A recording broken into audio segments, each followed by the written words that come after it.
শীতের সকালে 12 কিমি দৌড় ভগবান গোলায়। এবার 20তম বর্ষে এই দৌড় প্রতিযোগিতা। রবিবার দৌড়ে অংশ নিলেন প্রায় 300 জন। বিশেষজ্ঞ চিকিৎসকদের সম্মিলিত প্রয়াস। চরক ও Jivak square diagnostic and research centre speciality ও মাল্টি স্পেশালিটি পরিষেবা নিয়ে এবার আপনাদের শহরে উন্নত ল্যাবরেটরি, সিটি স্ক্যান, ইমেজিং পরীক্ষা সহ বিভিন্ন পরীক্ষা করা হয়। যোগাযোগ 7477799627 7477799963। প্রতি বছরের মতো এবারেও শীতের সকালে দৌড় প্রতিযোগিতা হয়ে গেল ভগবান গোলায়। তরুণ সংঘের পরিচালনায় এবার 20তম বর্ষে এই দৌড়। এদিন লালগোলা বাসস্ট্যান্ড থেকে শুরু হওয়া দৌড়ে অংশ নিয়েছিল প্রায় 300 জন। এদিন এই দৌড় প্রতিযোগিতা শেষ হয় ভগবানগোলা পিডব্লিউডি মোড়ে।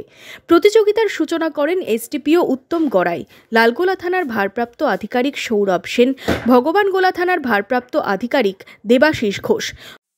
এটা ভগবানগোলা যে তরুণ সংঘের তরফ থেকে যে 12 কিলোমিটার রোড রেস হয়েছে, যে ম্যারাথন প্রতিযোগিতা হয়েছে, তার জন্য তরুণ সংঘের কর্ণধার ও বাকি যারা মেম্বার আছে প্রত্যেককে অসংখ্য সাধুবাদ জানায় যে তারা এত ভালো একটা ম্যারাথন এত শর্ট টাইমের মধ্যে অ্যারেঞ্জ করেছে। এবং আমার মনে হয় ভগবানগোলার বুকে নয়, এটা মুর্শিদাবাদ জেলার বুকে one of the best marathon হিসেবে এটাকে তুলে ধরা যেতে পারে। অসংখ্য মানুষ, তার মধ্যে ম্যাক্সিমাম মহিলা দর্শক, তারা পার্টিসিপেন্টদের চিয়ার আপ করেছে এবং পাশে থেকে সাপোর্ট করেছে। এটা সত্যি বড় পাওনা। এটা দৌড় প্রতিযোগিতা দেখতে রাস্তার দুধারে ভিড় ছিল চোখে পড়ার মতো। রাজ্যের বিভিন্ন জেলা থেকে প্রতিযোগীরা অংশ নিয়েছিল এদিনের দৌড়ে।